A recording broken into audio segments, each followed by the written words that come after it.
Hi అండి, ఎలా ఉన్నారు? బాగున్నారా? నేను మీ సుకన్య. ఈరోజు మన రెసిపీ వచ్చి నోటికి చాలా కమ్మగా ఉండే చుక్కకూర పచ్చడి అనమాట. చూడండి, చాలా చాలా రుచిగా ఉంటుంది. ఈ పచ్చడిలో కొంచెం వేడివేడి అన్నంలో ఈ పచ్చడి వేసుకొని కొంచెం నెయ్యి వేసుకొని తినండి, చాలా చాలా బాగుంటుంది. చూసారు కదా ఎలా ఉందో. అంతేకాదు, మనకి జ్వరం అలాంటివి తగిలినప్పుడు, నోటికి ఏమి తినబుద్ధి కానప్పుడు ఇలా చేసుకొని తింటే చాలా చాలా బాగుంటుంది. దీని తయారీ విధానం చూసేయండి ఒకసారి. మనకి ముందుగా కావలసినవి 2 కట్టలు చుక్కకూర తీసుకున్నాను. చూసారు కదా, చుక్కకూర ఫ్రెష్గా తీసుకోండి. ఇప్పుడు వీటిని బాగా దీంట్లో ఏమన్నా పీచులు గడ్డి లాంటివి ఉంటే తీసేసి కట్ చేసుకొని నీట్గా 2-3 సార్లు కడిగి పక్కన ఉంచుకుందాం. ఇలా మనమంతా పీచులు లేకుండా తీసుకున్నాక ఇలా పెట్టుకొని మొత్తం కట్ చేసుకోవాలన్నమాట. ఏం లేదు, కాడలు కూడా తీసేయకండి, ఎక్కువ కాడలే చట్నీకి చాలా రుచి అనమాట. ఇలా అంతా కట్ చేసుకుందాం.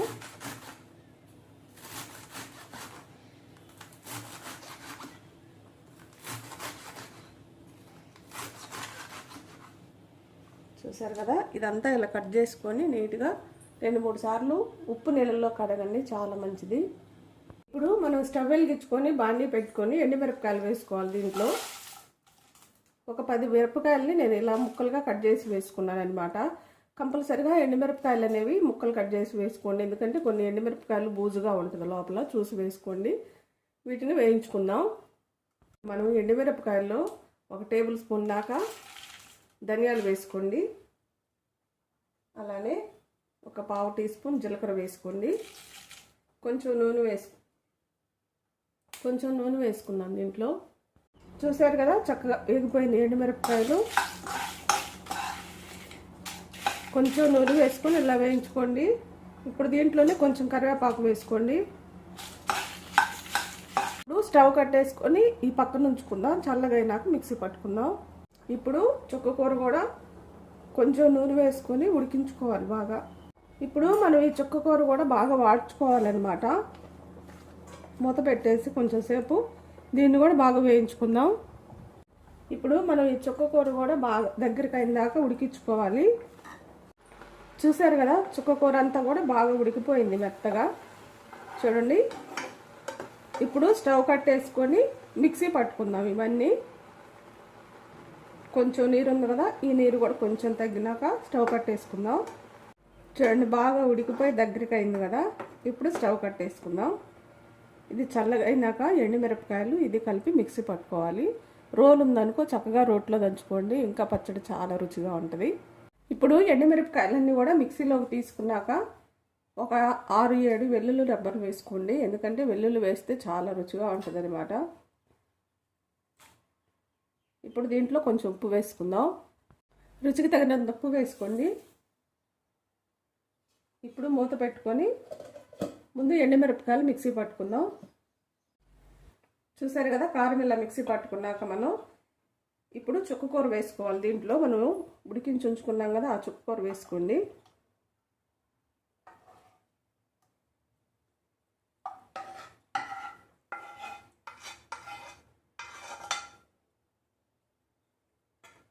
ఇప్పుడు మనం ఈ 2 కలిపి మిక్సీ పట్టుకోవాలి. చూసారు కదా, పచ్చడి కూడా మిక్సీ పట్టుకున్నాం.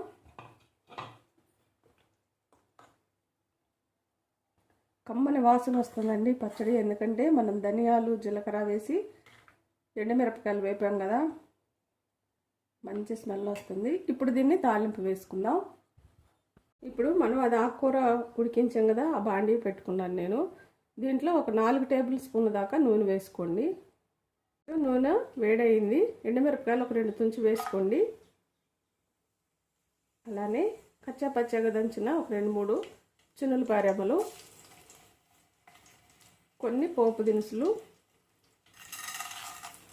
కొంచెం పోపు దినుసులు ఎక్కువ వేసుకోండి, బాగుంటుంది పచ్చడి తినేటప్పుడు.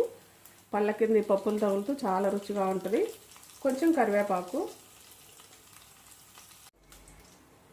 తాలింపు వేగిపోయింది కదా, పచ్చడి వేసుకుందాం. ఇప్పుడు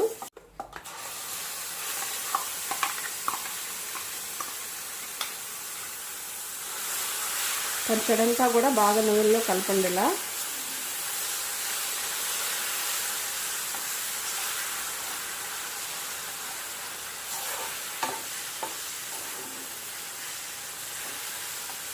ఒక 2 నిమిషాలు ఇలా కలిపేసి మనం స్టవ్ కట్టేసుకుందాం. మన పచ్చడి అయితే 2 నిమిషాలు బాగా తాలింపులో చక్కగా వేగిపోయింది. స్టవ్ కట్టేసుకుందాం.